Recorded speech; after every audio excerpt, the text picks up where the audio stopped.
So what we're gonna do is, Gonna want to figure it out. hey buddy. Hi Christina.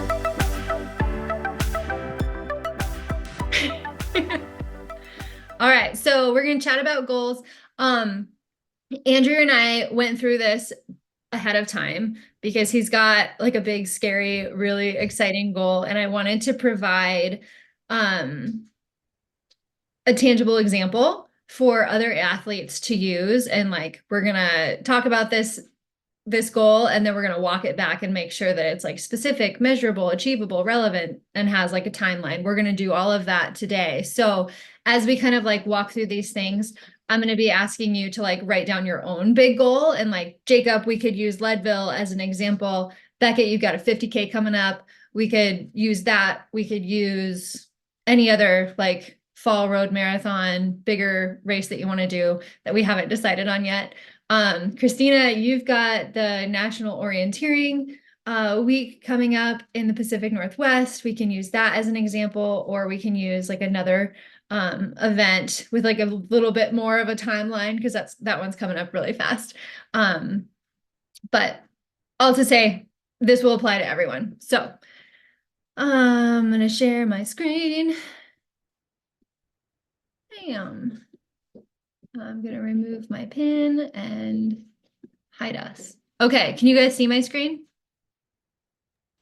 We see your screen, but also your whole screen, just FYI, including all the like borders and all of the tabs and all the things. yes. My brain on.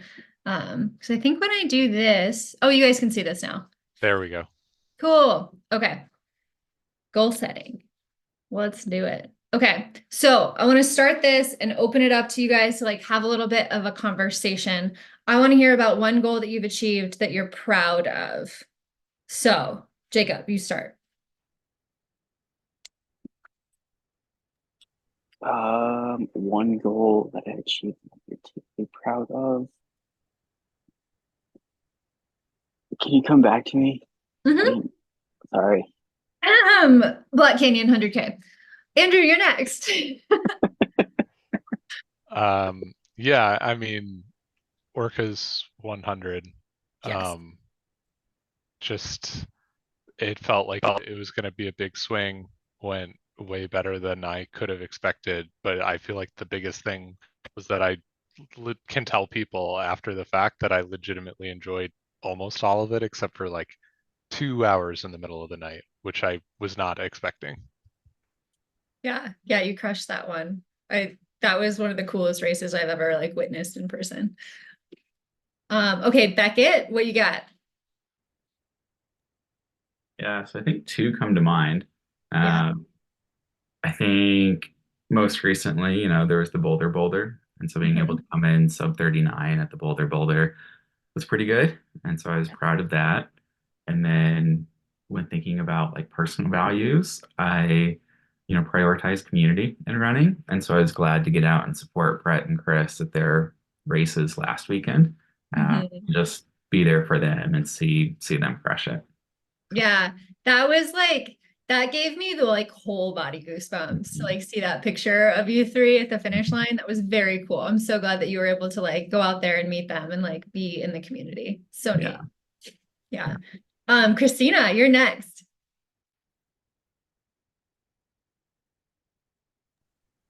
Why is my oh boy. mommy? I think I have to go pretty far back to get something.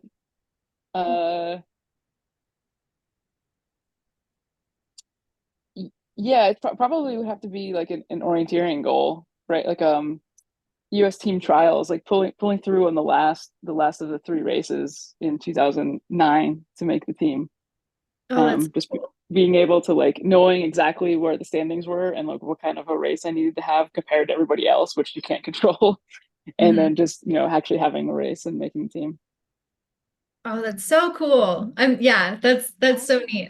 Orienteering just seems like the hardest thing possible for me, who like we've had this conversation, but like bushwhacking and map reading and trying to go in a set time frame always really freaks me out. So I just have like so much admiration and like respect for anyone who's able to do that. It's so cool. Jacob, did you want to use Black Canyon 100K, or do you have another one that you thought of? I was actually thinking more of Imaging Pass Run. It was Ooh, like my first real race that I ever did, and I just one, it was just such a beautiful run, and two, I had no idea what to expect, and I blew my expectations out of the water. that's awesome. That whole section of the Colorado Trail is so pretty too. It's like hard to have a bad day out there. So gorgeous. Yeah, that's cool. I love that. I'm gonna check and see if anyone, okay. Just didn't want like someone to join and then like me miss them on accident. Okay. So the next thing we're gonna talk about is our core values. I talk about these a lot. I've sent everyone a core value sheet. So these are the fundamental beliefs that sort of guide our decisions, and you can have core values through the lens of running, through the lens of your career, through the lens of family. Like there's different avenues of core values. Most of the time, some of them will overlap. So in the context of athletics and trail running or road running or orienteering, these are sort of what drive your approach to training, to what races you're signing up for, and even to like recovery. Because if a core value of yours is like challenge, for example, like you can apply that to recovery, because like sometimes recovering is hard. So there's a lot of different ways that we can apply that there. Again, core values are really important for like staying on your path and being in alignment, like making decisions that are in alignment with your core values. They help with motivation and consistency. So if you are lacking motivation or having a really hard time getting excited about running, you can always lean back on your core value. So if like accountability is a core value, you can lean on that one to put your shoes on and go outside.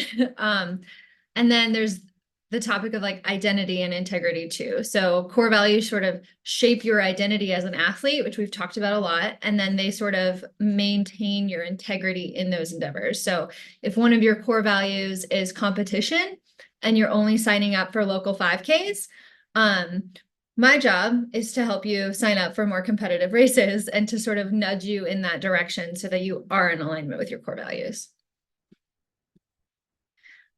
These are a couple examples of core values, which is very similar to the Finding Your Values sheet that I sent out. And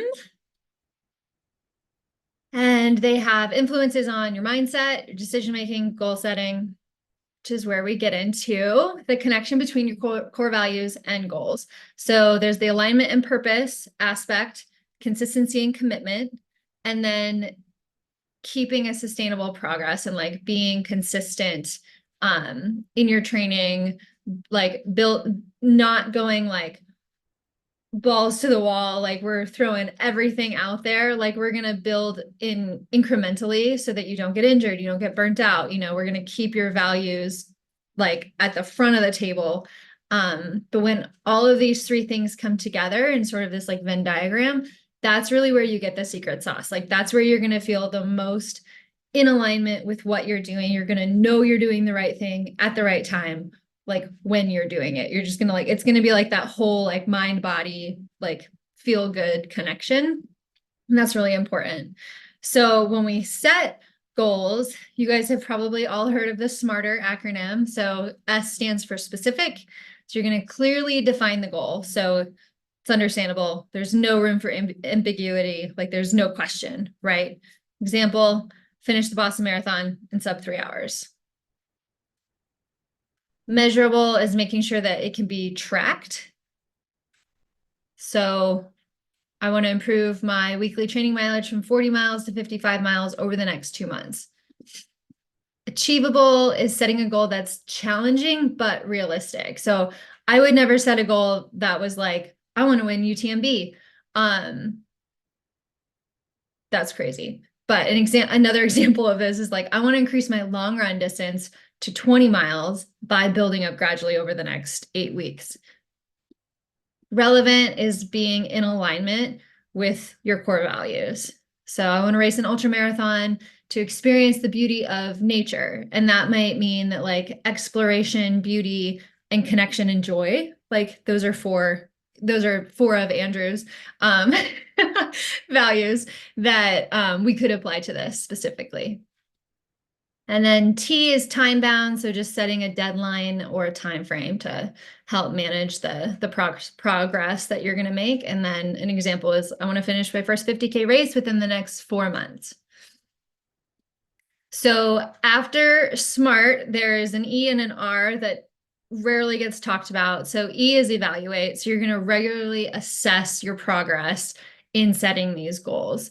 So you can track progress by logging weekly mileage. We already do that in Training Peaks, including RPE, and then like being intentional with rest and recovery.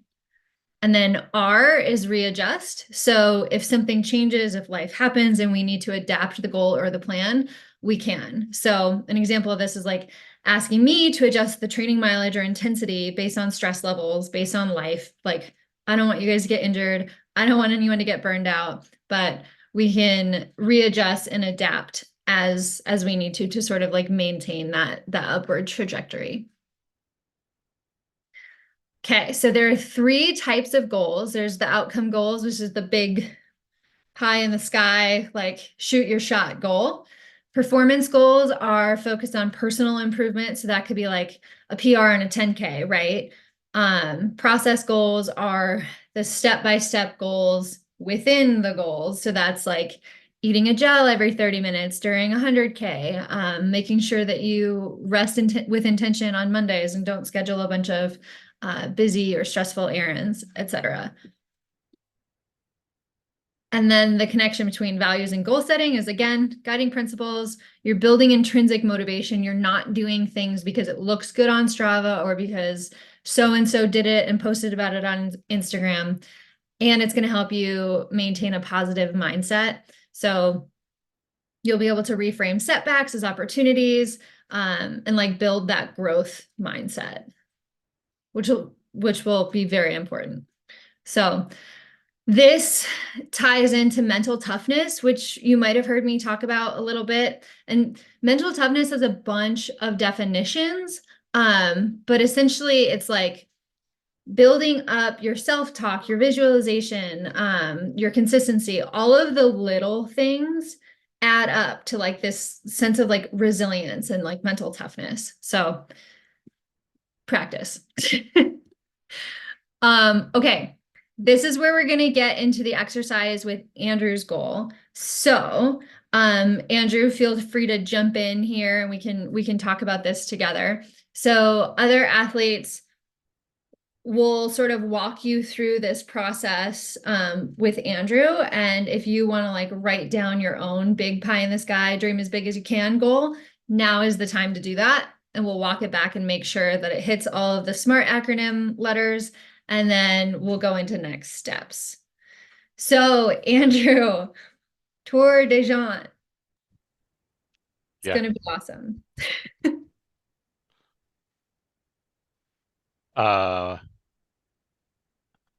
Yeah, I mean, I think you had mentioned some of my core values. Tour de Jean, actually, so I'll step back. I found out about this. There was a video, I think, done by the North Face about a Canadian woman who ran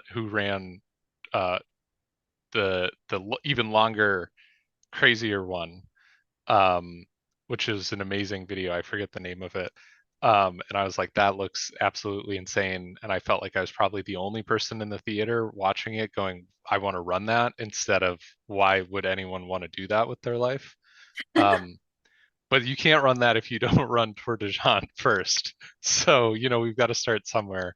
And that's apparently, like a 200 plus mile race through the Alps. Yeah, I don't know why. It's just one of those things that's like kind of stuck in my brain ever since I found out about it.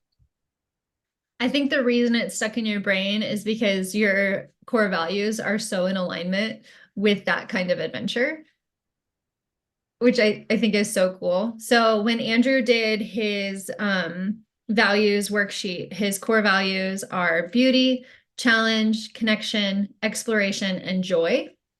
And I think that like when we started talking about this like big epic race, it was not surprising to me at all because it just felt so like, oh yeah, that makes sense based off of like what I know about your core values. Yes, like this absolutely makes sense. Let's go for it.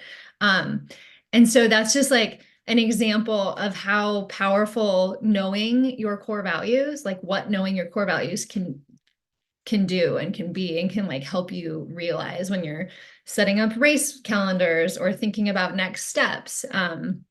Just like really cool to be so in alignment. So we'll walk this back with Tour de Gans. So what, Andrew, what is the specific goal? Just to finish it, to run it and finish it. Perfect. Okay. So can we measure this? Yes. Yes. Okay. Can we achieve this? I would like to think so. I think we can too. And then again, is this relevant and in alignment with his core values? Absolutely. And then what is the timeline? I had expected that this would be like kind of a couple year buildup, just because it is a big jump from anything that I've already done. And so it seemed a little insane to be like, oh yes, I have run one 100 miler. I will clearly just double that distance next year. So I figured that it would make sense to kind of build up to it over the span of a couple or several years. Yep. Awesome. So with that timeline, we can plan big adventure runs and races, which we have a really cool list to do that. And one of the coolest things about an event like Tour de Jean is that it's so mountainous, it's so rugged, it's so technical.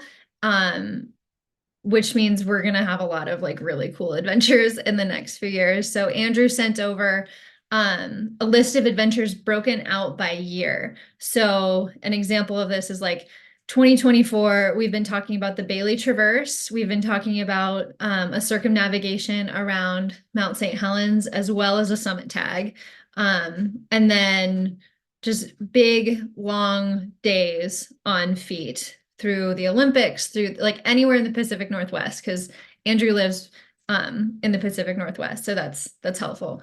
But we've also dialed in races that we can use as almost like process goals to practice, right? So it's like we're going to get comfortable with being uncomfortable. How are we going to do that?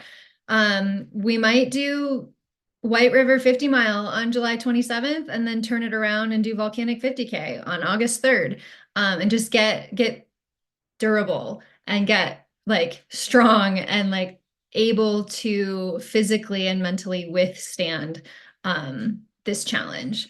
So that's one thing that we're working through right now. And then building durability, doing strength training is definitely going to help building up like bone density, talking about fueling and nutrition a lot, dialing in sodium. Those are all pieces of this that we'll be putting together. Obviously, consistency is king. So consistency in running, consistency in elevation, consistency in recovery, consistency in nutrition and sleep, in social like community aspects, like every way we can apply that, we will. And then planning the tentative-ish race schedule. So this goes through 2024. We've got ideas for 2025 and 2026, including like Wonderland Trail, Pickets, Adams Circumnavigation, Rim to Rim to Rim, Zion Traverse, like so many cool adventures planned. And then the last phase of this is to execute. So we're going to start that now.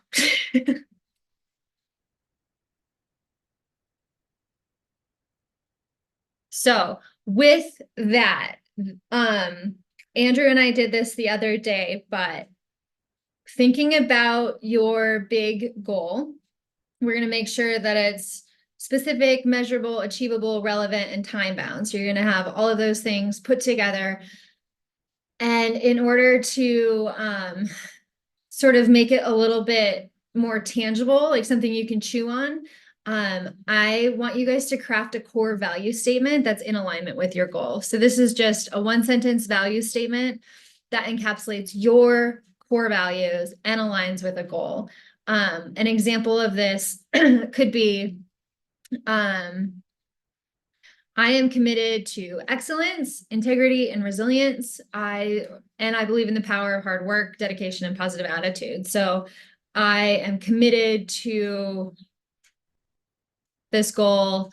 And in order to achieve this goal, I will like double down on my commitment to consistency, excellence, integrity, whatever your core values are. I want you to write that down on a piece of paper or a sticky note or the phone, like the notes app in your phone.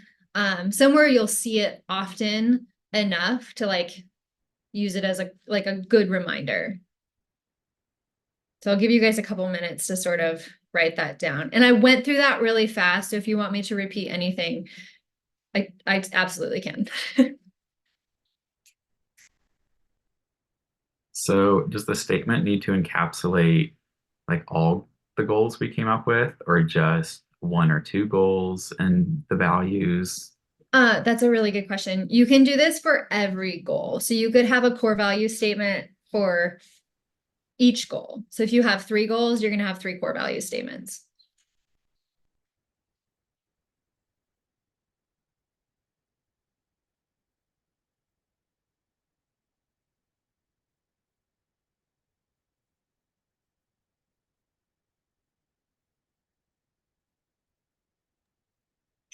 Can we have multiple goals tied to one specific race, or is it? Do you want Yeah. them more spread out? Okay. Yeah, you can definitely do that. Are you talking about Leadville specifically? Yeah. Okay, what are your goals? I mean, I would love a sub 24-hour finish there, but I don't know if that's like in the cards on my first 100. So then it's just obviously to finish it. Mm-hmm. So I think like a core value statement for you would be, well, do you have the list of your core values? Yeah, we never went over it, but I have I printed the list and circled a couple. Okay, cool. So I would just go through each of those and be like, well, I guess I don't know what they are because I haven't seen your list yet, but There. yeah. Okay. So whatever they are, if it's like consistency, community, I'm just kind of guessing here, exploration, challenge, like, you could say I am committed to exploring my limits in like through the realm of Leadville. And like I believe in the power of consistency and a positive attitude. And therefore I will practice self-talk and visualization 3 times a week in order to feel like confident on the starting line, or in order to aim for a sub 24-hour finish. Okay.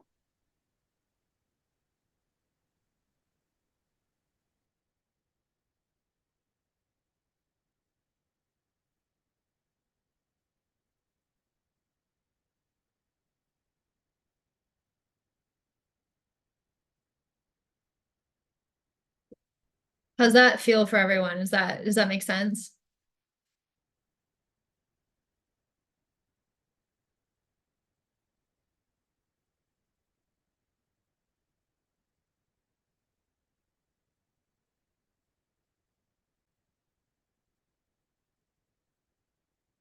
Awesome. Does anyone want to share their value statement?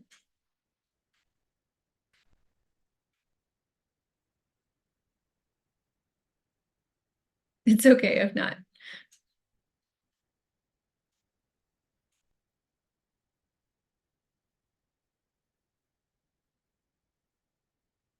Okay, so when you have that value statement written down, again, put it somewhere where you'll see it every day. Sometimes it's a sticky note, on the door frame before you head out the door for a run. Sometimes it's on the bathroom mirror. Sometimes it's next to your toothbrush. Just somewhere you can see it as a reminder every day. Share it with a friend, a partner, so that they can hold you accountable to that. Share it with me so I can hold you accountable to that. And like, this is just like a really great step, and a really great reminder to sort of keep you focused on these like bigger goals. Because at some point you'll experience a setback, you'll get sick, there'll be a niggle, there'll be something like life stress, work stress, where, you'll be like, what's the point of this? And we'll be able to go back to this core value statement and remind you, like, this is the point of this. Like, this is why you started. This is what we're aiming towards. Just to like keep motivation and inspiration at the front of the table. Cool. Does anyone have any questions?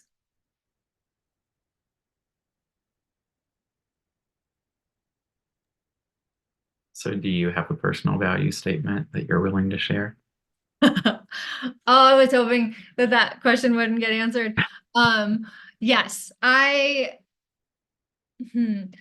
yeah. So the one that I initially shared as the example, that like, I'm committed to excellence, integrity, and resilience, and I believe in the power of hard work, dedication, and a positive attitude.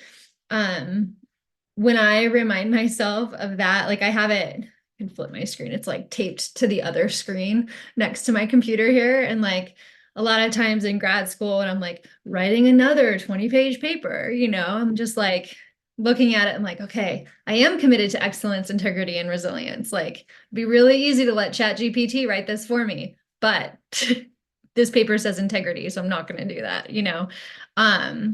So yeah, that one's mine that I used as an example. Yeah, the cool thing too is that, like core values, like, your core values can be viewed through different lenses. Your core values statement can also be used through different lenses. So you could do this for like your career. You could do this for like, relationships, friendships. And like, you can sort of apply it to a lot of different areas of life, which is neat. So, yeah.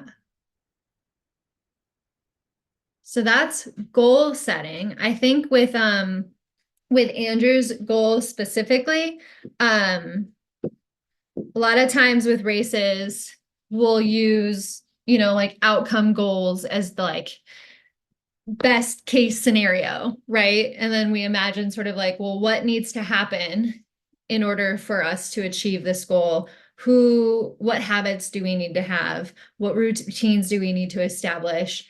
And one way that I've learned that works really well for doing that is kind of asking myself, like, what kind of person can finish Tour de Jean? I did this with Black Canyon too. What kind of person can finish Black Canyon 100K feeling good? And then from that answer, I was like, okay, what is that person doing right now? Like, what is that person's daily habits? It's consistency, making sure recovery's dialed, all of these things, and asking yourself, like, what kind of habits does this person have? And then start to implement those habits. And there's all sorts of ways to track habits. There's like habit tracker apps, habit tracker calendars, habit tracker X, Y, and Z. But it doesn't have to get like so overwhelming. Like, you don't have to buy another thing to like track your habits. It can be something that you just like think about every day, or write down in a journal, write down on a sticky note, and then just like stick to it. Because there's a book called Atomic Habits by James Clear that I would recommend to everyone just to like read or listen to on Audible. And one of the best quotes from that book is, every action you take is a vote for the person you want to become. And I think that that's just so powerful, because when we're setting these huge goals, like, every action we take as we like start moving towards these goals is a vote for the person we will become, and if that's someone who's running Tour de Gent, like you're gonna be superhuman, you know, like this is gonna be so fun. And I think a lot of times when people set goals, it's important to have the intrinsic motivation, because it's not like your life isn't going to change when you achieve that goal. The only things that's going to change is like it's the person that you're going to become in pursuit of that goal. And I think that that is worth striving for.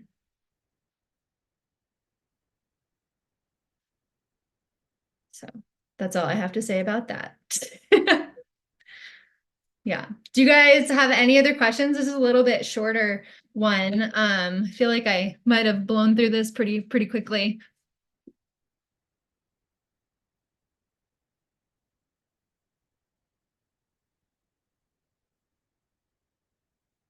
Jacob, for Leadville, with those specific goals that you mentioned, what sort of habits do you think we could start incorporating into training and like daily habits now that will benefit you on race day?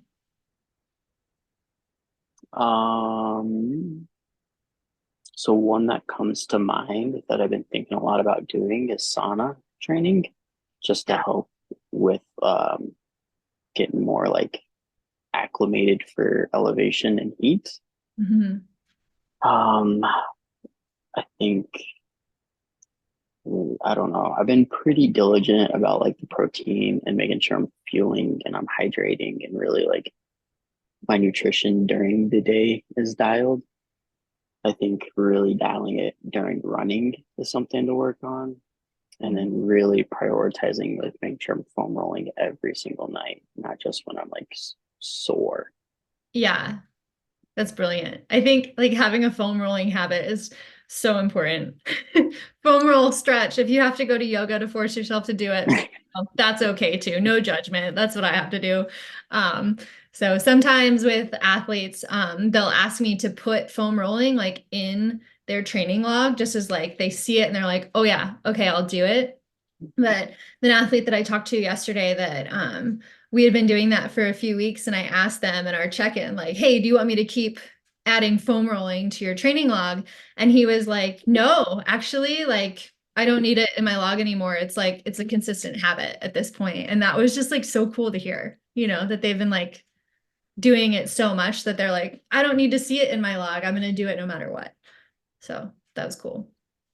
Yeah, I'm real diligent about it when the legs hurt, but when I'm feeling fresh most of the time, I'm like, I don't need it. We're good.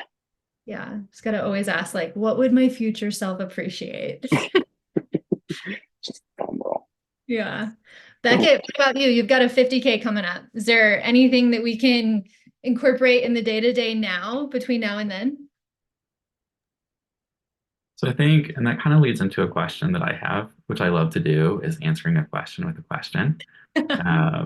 So like one of, I guess, two of my values kind of tied together. They were success and performance. Mhm. And so, you know, obviously not everything is going to go perfect during a race, during training, and something is going to happen. And so how do we, you know, balance outcome goals with like developmental goals, such as like friendship, justice, and intelligence were my other three goals. And Mhm. so, you know, intelligence, I can use that to think through problems, and I can try and logic my way through anything. Doesn't always work, but I can at least try.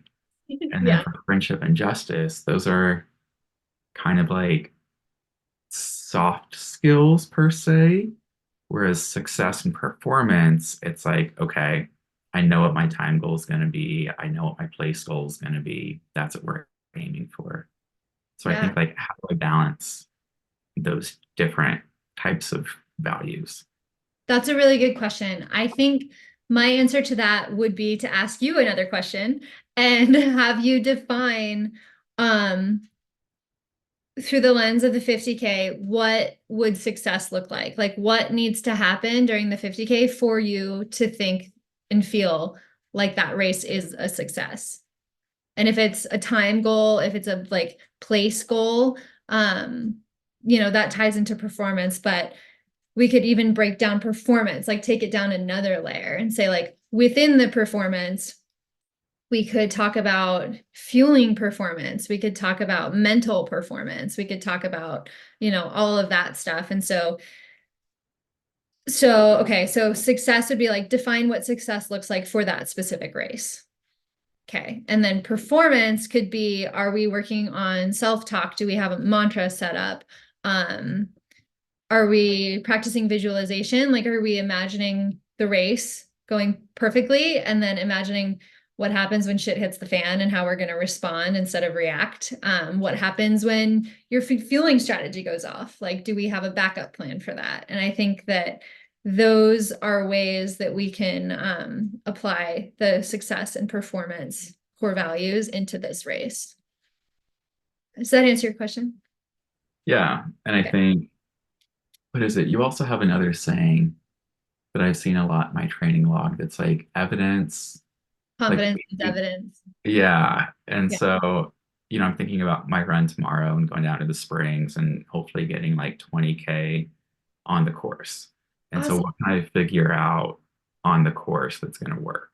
Yep. And so what does success and performance look like while I'm there? And then how can Mm. we carry that over and visualize that 2 weeks from now? Yep. I So, would say success and performance for this weekend's long run. I would say a successful like race simulation long run on the course this weekend would look like creating memories that you can pull back, like good memories, happy memories that you can pull back on during the race, like during the hard parts of the Ring the Springs 50K, so that when you are actually racing, you're like, oh yeah, I've been here before and there was this really cool flower, or I saw a fox, or just things that can remind you that like you've put in the work, you've been there before. And like that, I think would be a successful long run. Like, if you fuel well through the long run, if you're like seeing the course before the race, like you're going to be able to like use imagery in a much more like vivid way. And I think that like that's a success that will help your performance. Yeah. Yeah.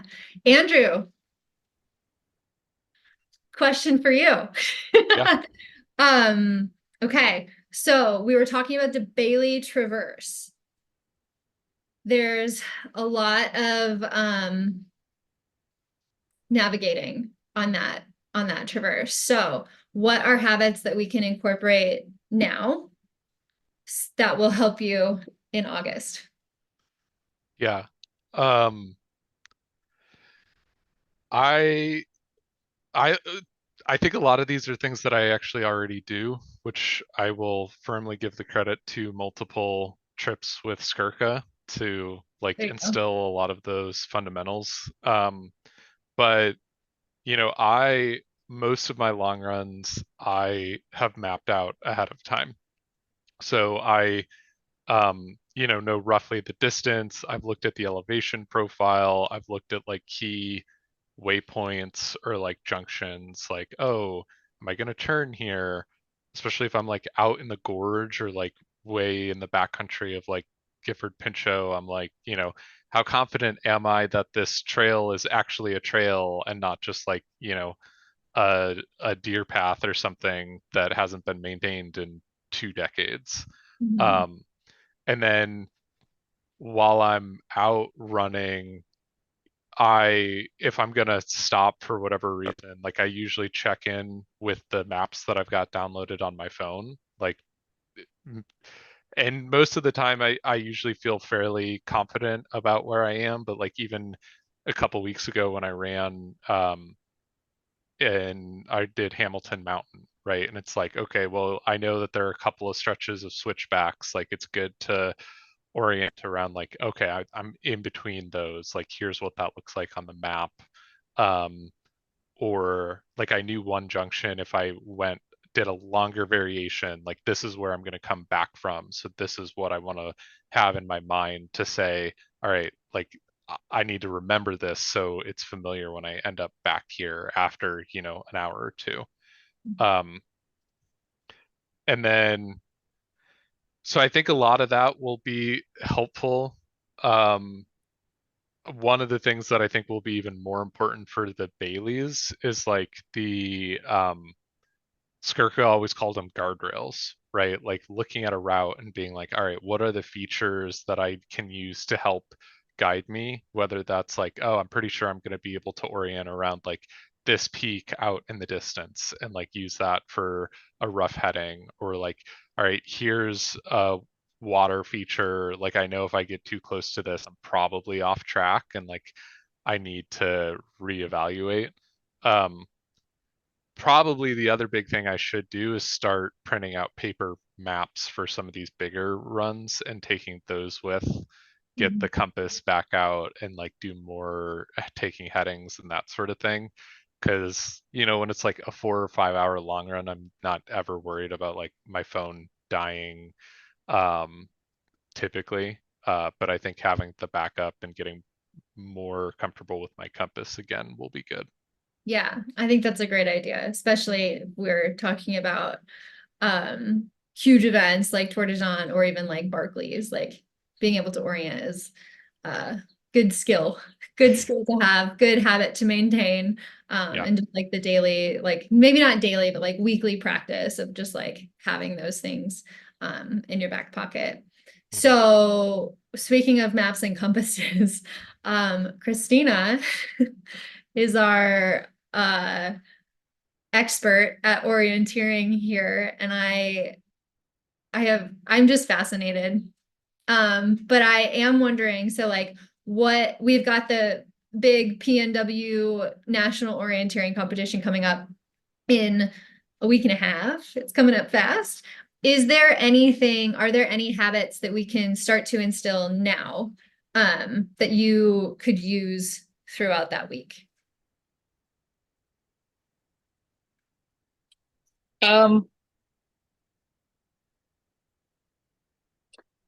Probably the habit of like warming up and cooling down, because this is mostly a fun thing. Like they are a bunch of national ranking events, but this is just my fun summer thing. But it is running. I'm signed up for 9 races in 10 days. So they can't all really be like as hard as, they can't all be super hard, right? But even so, I'm 45. If I get to day number 5 and I haven't had an off, then it's not just the physical part. Like I have to warm up because my brain has to work right away. Yep. Like I can't, I'll have everything going to my legs because I haven't warmed up. And you get lazy doing this day after day, and like you're camping and running. And so yeah, a lot of my runs now are just like get out the door and go easy. So I'm not necessarily doing that. Like it's easy for me to do if I have like a prescribed workout, 20 minutes of warming up and then do this hard stuff and then do 15 minutes after. Well, the cool down part too, right? Yeah. Because that's also, yeah. But having that as something that I do as an explicit, like it can be very slow. It's super inspired. I had a neighbor and clubmate in Norway who's one of the best orienteers in the world. She was a multi-time world champion, a Norwegian, very close to like Olympic level track runner. And I remember cooling down with her after a race. She probably beat me by like 20% on the sprint race, the orienteering race. And she's like, let's cool down. And she was jogging at like, it was not even walking pace. It was like 15-minute miles, like shuffling. And she was like, it's just moving your legs. She's like, it does not matter how fast you go. And so I remember being like, okay, if like this like phenomenal athlete, there are videos of her doing 6 by 10 minute, what do you call it? Roller ski intervals on a roller ski treadmill when she was 9 months pregnant. Because she couldn't run anymore, like her muscle. She's like, I can roller ski, but only uphill. So she like, this is what she's like when she was like, trudging. So thinking in your mind, like, okay, it doesn't have to hurt. It doesn't matter how tired I am. Like just moving, like having the habit of like moving afterwards and like warming up before. Yeah. Yeah, I love that. I think also like Eliud Kipchoge is like the fastest marathon runner in the history of the world, right? And he's running like sub 5-minute miles for 26 miles, but his easy pace is like 9:30, like 9:30 to 10. Like he is shuffling, like there is no such thing as too slow on an easy day. So I love that your friend was just like, yep, we just got to move the legs. Like Yeah. that's all we need to do. That actually reminded me of one other thing that is really interesting. So like in sports psychology, there's this theory, it's called, well, it's a hypothesis. It's called the inverted U hypothesis. I'm going to draw a really bad example of this on my end over here. But basically when it comes to performance and like arousal and excitement levels, this hypothesis states that, can you guys see this? This is really bad. No, you can't see it. No, this isn't working. I'll share this in Slack. It's This fast. is the same color as your background, Oh yeah. the paper. It's like your digital Please. fake background. I'll try. Does this work? No. Dang it. I Okay. think there's a whiteboard function if you want to try the whiteboard. Oh, fun. Okay. New whiteboard. Let's do it. Can you guys see this? Yeah. Yeah. Cool. Sweet. There's a pen. This is the graph. This is the inverted U. This is your individual zone of optimal performance. So what this hypothesis states is that like, and the reason why this reminded me of what you were talking about, Christina, is because like with a warm up, especially for 9 races in 10 days, getting to this area where the X is, before you perform, like whether that's mentally or just getting in like a 10-minute warm up before the event, there's this like optimal zone of performance. And if you get like too excited, if your excitement keeps going up, your performance will drop down. But essentially, like, you find this like sweet spot where you know you're ready to perform. And then from there, like you can perform at your best. But if you get too excited or anxiety is too high, anything like that, like the hypothesis states that your performance will drop based off of that. So that could be a whole other conversation that we have. That's really fascinating. But I think with building the habit of warming up, like trying to find that zone for you specifically would be like a really interesting exercise. So that's all I wanted to show you. I don't know how to get out of this anymore. So cool. Does that make sense? I don't know if that's like applicable, but or if I just went off on a random tangent.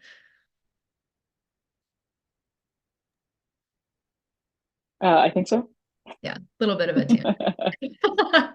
Yeah, cool. I do like the idea of building the habits of like warming up and like feeling ready to go, especially with as many events as you're about to jump into.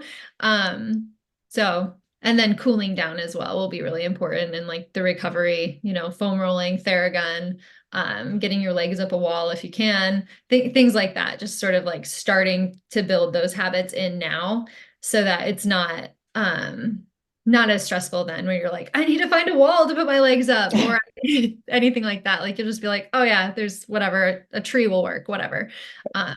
So yeah, lots of cool ideas for like habit stacking habit building before these events. So It's good to hear all of these because I feel like, I mean, Kristen, we had talked about how when you don't have a big goal, it's easy to kind of start slacking on things. And then also like thinking about foam rolling or the warming up, I feel like it's easy to be like, I feel great. Like, and you don't do it for one day and you still feel great.